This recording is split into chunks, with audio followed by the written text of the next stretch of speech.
네, 여러분 안녕하세요. 비가 많이 내리고 있습니다. 이런 날씨에도 우리 PD님은 끝까지 길거리에 앉아라, 우산 쓰고 오프닝 해라 라고 하셔가지고 제가 이렇게 고생을 하고 있는데, 이 정도로 비가 많이 오는데 이렇게 밖에서 오프닝 시키는 거는 MC에 대한 폭력입니다. PD님 잘 얘기하셨어요. 오늘의 주제에 관련된 이야기를 지금 꺼내셨거든요. 정답 폭력! 맞는데 앞에 뭐가 붙습니다. MC 폭력! 자, 10대와 관련된. 정답! 학교 폭력! 근데 이거 주제가 너무 무거워서 전문가이신 우리 변호사 만나보고 좀 얘기를 나눠봐야 될 것 같아요.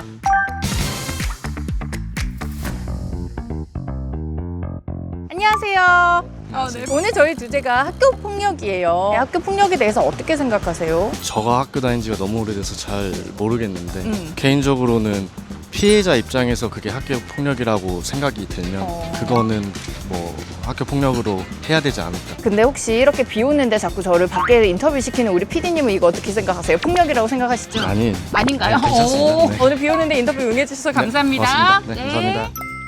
학교 폭력 갈수록 더 심화되고 그리고 유형도 다양해진다고 하니까 과연 어떻게 대처해 봐야 될지 우리 변호사님 만나보고 이야기 나눠보도록 하겠습니다. 변호사님 안녕하세요. 안녕하세요.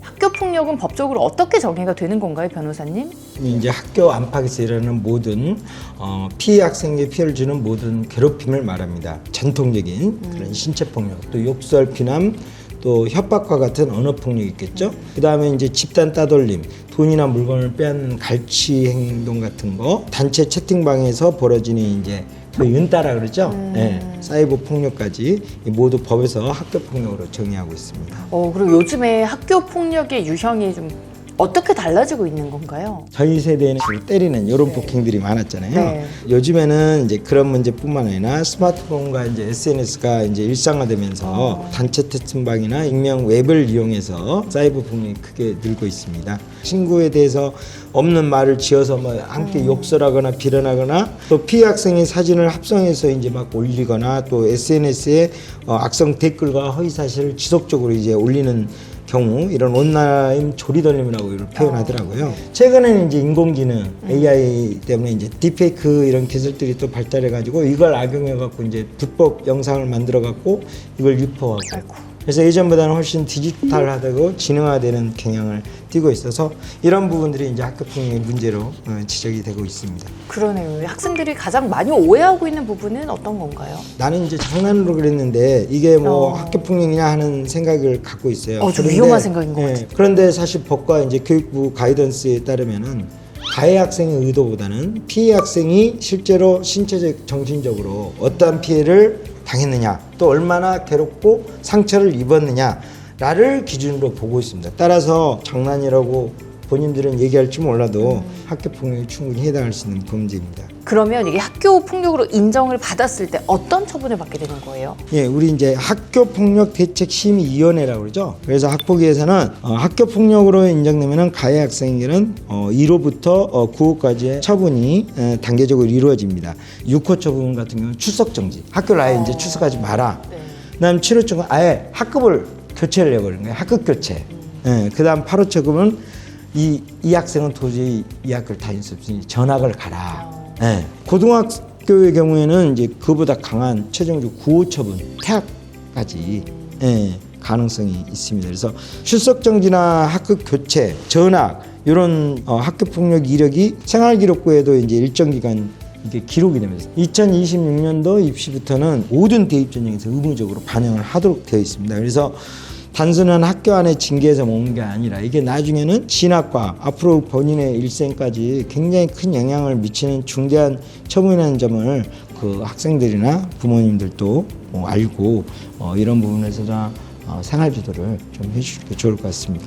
근데 제가 여러 가지 기사들을 보면 좀 사실 억울한 경우도 있거든요. 이게 내가 억울하다고 느꼈을 때 어떻게 대응을 할 수가 있는 거예요? 당시 상황을 날짜, 장소, 또 대화 내용, 목격자, 사진, CCTV, 그다음 메시지 등을 미리 정리해서 자신의 입장이 피해 학생 입장에서는 내가 가해를 당한 것이 사실이다. 이런 입장 정리를 잘 해야겠죠. 그다음 또 가해 학생이라면 피해 학생 괴롭힌 건 맞지만 실제로 이런 행위는 하지 않았다라는 것을 일부는 인정한다든지 일부는 부인한다든지 자기 입장을 잘 정리를 해서 증거와 의견서를 준비하는 게 되게 필요합니다. 그럼에도 불구하고 이제 학폭위 처분이 다른 사례하고 비교해서 너무 과하다. 예. 네. 또는 이제 피해 학생 입장에서 보면 처분 수위가 너무 약하다. 예, 이런 부분들을 다툴 수가 있겠죠. 처분 사실 안 날부터 90일, 또 있는 날부터 180 이내에 행정심판을 제기해서 처분을 취소나 감경을 구할 수가 있고요. 행정심판으로도 이 결과에 만족하지 못하는 경우가 많이 있을 수 있어요. 그런 경우는 행정소송으로까지 다퉈야 되는데 행정소송은 반드시 재량 일탈 남용이나 재량 위법이 있어야만 취소가 되기 때문에 그런 것들은 이제 소송을 통해서 이제 변호사가 밝혀내야 될 거죠.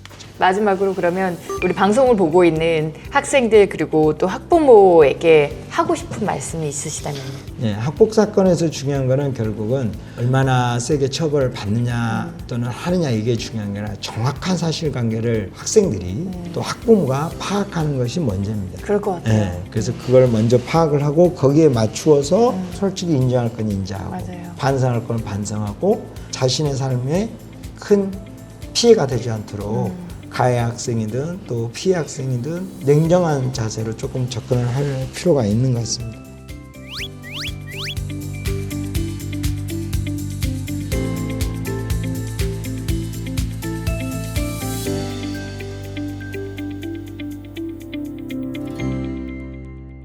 네, 드디어 저희 라이프 플러스에 시청자 사연이 들어왔습니다. 화면을 통해서 내용 먼저 만나보고 오시죠. 저희 남편은 이남 1녀 중 막내인데 시부모님이 농사짓던 땅을 파셔서 형제들한테 나눠주신다고 해요. 그런데 장남한텐 제일 큰 땅, 첫째 딸한텐 아파트, 저희한텐 작은 밭 하나만 주신다고 하네요. 저희는 시부모님 근처 살면서 늘 도와드렸는데 정작 도움도 별로 안 드린 첫째가 더 큰 걸 받는 게 너무 억울해요. 살아계실 때 소송이 되는지 아니면 돌아가시고 나서 소송할 수 있는 건지 궁금합니다. 부모님이 돌아가시기 전에는 부모님의 상속을 누구에게 더 많이 할지 말지를 제한하는 방법은 없고요. 이제 부모님이 돌아가신 다음에는 본인이 예를 들어서 받아야 될 상속분이 너무 많이 침해됐다 이런 경우는 유류분에 의해서 자기의 상속분의 2분의 1 정도를 보전을 받을 수 있는 방법이 있습니다. 그래서 유류분을 계산할 때 있어서 이제 부양을 많이 했다 또는 부모님을 병간을 오래 했다 라고 한다면 이제 기여 제도를 통해서 기여도를 인정을 받을 수가 있거든요. 본인이 부모님께 한 부분에 대해서는 보상을 받을 수가 있습니다. 네, 그럼 이렇게 시청자분의 궁금증을 좀 해결을 해드렸고, 네, 그리고 저희 오늘처럼 시청자 여러분들의 사연 계속해서 받고 우리 변호사와 함께 해결해 보실 수 있는 시간 따로 마련이 돼 있는 거니까 계속해서 궁금한 사항 있으신 분들 시청자 게시판에 남겨주시면 되겠습니다. 네, 오늘도 이렇게 시청자 여러분들의 법률 지식에 플러스가 되는 내용들 전해드렸습니다. 라이프 플러스 고맙습니다. TJB 라이프 플러스 유튜브 구독, 좋아요, 알림 설정까지 부탁드립니다.